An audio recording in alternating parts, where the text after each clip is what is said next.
There's two warnings that the Bible probably, well, actually, one is a warning, one is a commandment about what not to do, and one is a commandment what to do. Now, remember, a commandment is a direct statement, and really, commandments serve to be prescriptions primarily.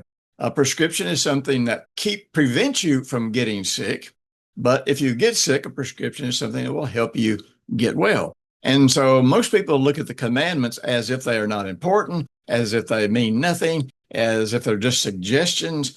And we're going to go to secular, godless sources to try to figure out how to manage our lives. And then we're going to pray for God to bless something that is contradictory to the scriptures.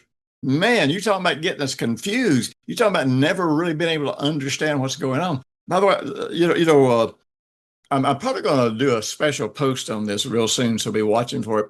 A doctor friend of mine, Dr. Ben Edwards, was on Ultimate Impact, my Ultimate Impact podcast with us just recently, and we were talking about light. We were talking about, what the Bible teaches about light, and then we were talking about what science finally is beginning to understand about light. Now, this is something I've said for decades. Science is, and really with the advent of quantum science is slowly catching up with what the Word of God has taught us all along.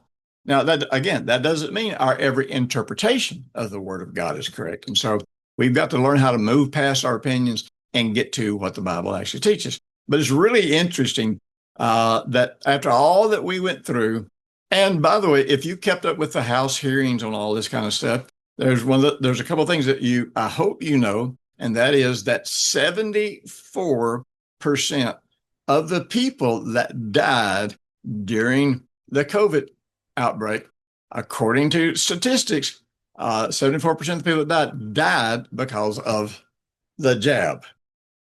In other words, it wasn't flu that killed them, it was the supposed treatment.